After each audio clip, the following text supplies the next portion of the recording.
काशी से लेकर हरिद्वार तक और उज्जैन से लेकर गोरखपुर तक भक्त भगवान शिव की आस्था में डुबकी लगा रहे हैं। देश में चारों तरफ बम बम गूंज रहा है। हरिद्वार के हर की पौड़ी घाट से लेकर वाराणसी के 80 घाट तक भगवान शिव के भक्त जुटे हुए हैं और पावन डुबकी लगा रहे हैं। इतना ही नहीं, मंदिरों को शिवरात्रि के लिए सजाया जा रहा है। वैसे तो महाशिवरात्रि पूरे भारत में मनाई जा रही है, इसीलिए यह त्यौहार किसी खास जगह या क्षेत्र तक सीमित नहीं है। लेकिन भारत में कुछ लोकप्रिय शिव मंदिर और स्थान हैं जहां उक्त पूरी ऊर्जा और भक्तिपूर्ण वातावरण के साथ भगवान शिव की पूजा कर सकते हैं। अगर आप महाशिवरात्रि को खास बनाना चाहते हैं तो हरिद्वार में भगवान शिव को आने के लिए, जहां माता पार्वती में 3000 वर्ष तक कठोर तप किया था और जहां पर माता सती ने अपने प्राण त्याग दिए थे, यह दोनों स्थान ही हरिद्वार में ही हैं। जहां कनखल में स्थित राजा दक्ष ने भगवान शिव का अपमान किया था, वही है भगवान भोलेनाथ की ससुराल दक्षेश्वर महादेव नाम से प्रसिद्ध यह मंदिर पुराणों में वर्णित है। कहते हैं कि विश्व का पहला यह शिवलिंग है जो भगवान शंकर ने खुद ही स्थापित किया था। ऐसा माना जाता है कि शिव के 14 ज्योतिर्लिंगों के साथ भगवान शिव की ससुराल का दक्षेश्वर महादेव का यह शिवलिंग भी किसी ज्योतिर्लिंग से कम नहीं है। महाशिवरात्रि के दौरान बहुत से भक्तजन भोले बाबा के धाम नीलकंठ मंदिर जाते हैं। यह हरिद्वार में है, जहां शिव जी के गंगा में डुबकी लगाकर भक्तजन खुद को पापों से मुक्त करते हैं। हरिद्वार शिव धाम, और कहते हैं कि यहीं से मुक्ति का द्वार खुलता है, क्योंकि भगवान शिव की जटाओं से निकलने वाली माँ गंगा पहाड़ों से होकर सर्वप्रथम मैदानी क्षेत्रों से होते हुए हरिद्वार में ही कदम रखती है। और यही कारण है कि हरिद्वार के कण कण में भगवान शिव का वास है। ऐसा माना जाता है कि महाशिवरात्रि के दिन हरिद्वार के किसी भी मंदिर में अगर आप भोलेनाथ का जलाभिषेक करेंगे, माँ गंगा से उनका स्नान करेंगे, तो सभी मनोकामना आपकी पूर्ण होंगी। इसके लिए साथ ही महाशिवरात्रि के मौके पर लाखों की संख्या में कांवड़ी अपने कंधे पर गंगा जल लेकर अपने अपने शिव धाम को जा रहे हैं। कल महाशिवरात्रि के दिन भगवान रुद्र का रुद्राभिषेक होम के द्वारा किया जाएगा। पूरे भारत में भगवान भोलेनाथ की महाशिवरात्रि कल बड़ी धूमधाम से मनाई जाएगी, जिसको लेकर हरिद्वार के प्रेम नगर आश्रम में भी खासी तैयारी की जा रही है। इसके साथ ही बिल्केश्वर धाम में श्रद्धालु शिवांगी ने बताया कि माता पार्वती और भोलेनाथ के अटूट प्रेम के लिए प्रसिद्ध इस मंदिर में जिस कन्या का विवाह नहीं होता या जिसकी संतान नहीं होती, वह भी इस मंदिर में आकर माथा टेकते हैं और उनको मनवांछित वह यहाँ पर मिलता है। कल शिवरात्रि है। प्राचीन बिल्केश्वर महादेव मंदिर हरिद्वार, तो कल शिवरात्रि के उपलक्ष्य में भगवान भोलेनाथ के विवाह को विवाहोत्सव के रूप में हम लोग मनाएंगे, जिसके लिए तैयारी मंदिर को फूलों से सजाया जा रहा है। और पिछली बार जो संख्या आई थी कोविड के बाद अनुमानित 30 से 35 हजार, तो इस बार ऐसा जताया जा रहा है कि पिछली बार की अपेक्षा इस बार और ज्यादा संख्या में श्रद्धालु लोग आएंगे। प्रशासन की देखरेख में सारी व्यवस्थाएं होंगी। मंदिर की महिमा क्या है? प्राचीन बिल्केश्वर महादेव मंदिर अति प्राचीन मंदिर है। स्कंद पुराण में इसका वर्णन आता है कि इसी बिल्व वृक्ष के नीचे माता गौरी ने 3000 साल साधना की थी भगवान भोलेनाथ को पति रूप में पाने के लिए। यहाँ से 100 मीटर की दूरी पर गौरी कुंड है, जिस कुंड का निर्माण माता जी ने अपनी चूड़ी से खोद खोद कर उस कुंड का निर्माण किया था। तो उसी कुंड के जल में माता जी स्नान करती थी और उसी कुंड के जल को ग्रहण करती थी। ऐसी मान्यता है कि गौरी कुंड के उस जल में जिस कन्या की शादी ना हो रही हो, वह कन्या 5 रविवार ससंकल्प उस जल में स्नान करे। उस जल को ग्रहण करने के बाद यहाँ बिल्केश्वर मंदिर में आकर भगवान भोलेनाथ की पूजा अर्चन करे तो उसकी शादी होती है और होती है। शादी के लंबे समय बाद यदि कन्या की गोद ना भर रही हो, तो वह कन्या 5 रविवार ससंकल्प उस कुंड के जल में स्नान करने के बाद यहाँ पूजन करे तो उस कन्या की गोद भरेगी। शरीर में जो सफेद दाग हम लोग और आप लोग देखते हैं, उस गौरी कुंड के जल में स्नान करने से उन दागों में भी राहत मिलती है।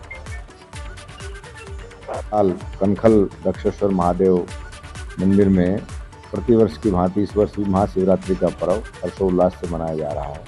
वैश्विक महामारी कोरोना से निजात पाने के बाद शिव भक्त जो है उत्तर भारत के विभिन्न नगरों से आ रहे हैं, गंगा जल अपने शरीर पर धारण करके भगवान का अभिषेक करते हैं और फिर अपने गंतव्य स्थल तक जा रहे हैं। इस वर्ष शिवरात्रि ज्योतिषीय गणना के आधार पर बड़ा ही एक दुर्लभ संयोग बनने जा रहा है शनिवार को, और वो भी एक प्रदोष काल में शिवरात्रि आ रही है। ये अपने आप में एक अनुपम है और आने वाला वर्ष संपूर्ण उत्तराखंड और भारत के लिए शुभ होगा। यही हमारे सब शिव भक्तों से प्रार्थना है कि वो शालीनता और भगवान शिव के प्रति अपनी जो श्रद्धा है उसको सफाई का विशेष ध्यान रखें। हरिद्वार एक पवित्र नगरी है, माँ भगवती गंगा को पवित्र ना करें। किसी प्रकार की उद्दंडता, बहुत ज़्यादा मात्रा में डीजे का सेवन या किसी प्रकार के नशे का सेवन ना करें, क्योंकि भगवान शिव स्वयं सृष्टि के संहारक हैं, पालनहार हैं और पैदा करने वाले हैं। ये अपने जितने भी आपके मानसिक, कायिक और वाचिक दोष हैं उनको भगवान शिव के चरणों में समर्पित करके साधना में रत रहें, आपका कल्याण होगा, यही मेरी कामना है। तन्मे मनः शिव संकल्पमस्तु। बहुत सुंदर प्रश्न है आपका। शिव एव शिवंकर, भगवान शंकर ही सबका शिव करने कर यानी कल्याण करने वाले हैं। और ये जो हमारी हरिद्वार भूमि है, हरिद्वार भूमि है, गंगाद्वार भूमि है, ये भगवान शिव की भूमि है, क्योंकि गंगा जी शिव जी के जटाओं से निकल करके नीचे आती है।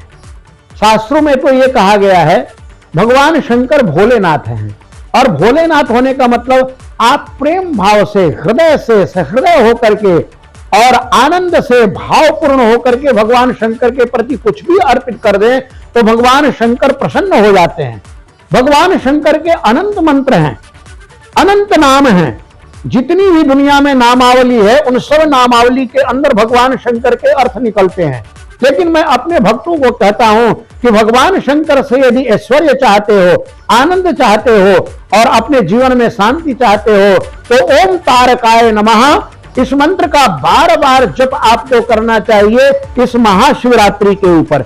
ये महाशिवरात्रि अब की बार इतना सुंदर योग है, ये 18 तारीख को पड़ रही है और 8 और 1 9 यानी ये पूर्ण शिवरात्रि है। ऐसे तो हर शिवरात्रि महत्वपूर्ण है और आप अपने घर के अंदर बैठ करके चाहे बेलपत्र, फूल, आक, धतूरा, जल, क्योंकि भगवान शंकर को जल प्रिय कहा गया है, और कुछ चढ़ाएं न चढ़ाएं लेकिन भगवान शंकर को गंगा जल से बड़ा प्रेम है। आपके घर में जल है, उस जल के अंदर ही थोड़ी सी बूंदे गंगा की आपने डाल दी और ओम नमः शिवाय या ओम तारकाय नमः यह करके और भावपूर्ण होकर के भगवान शंकर के ऊपर आप जल चढ़ा देंगे तो आपकी यह शिवरात्रि सारे मनोरथों को पूर्ण कर देगी, सारे कामनाओं को पूर्ण कर देगी और आपके जीवन में दैनिक, दैहिक, भौतिक ताप मिटा करके और परमानंद की प्राप्ति कर देगी।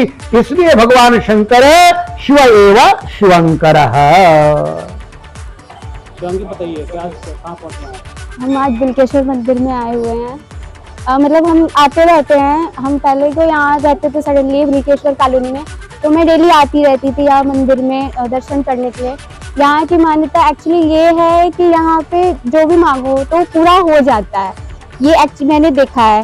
तो यहाँ पे ये है कि माता पार्वती ने यहाँ पे बहुत घोर तपस्या की थी भगवान शिव को पाने के लिए।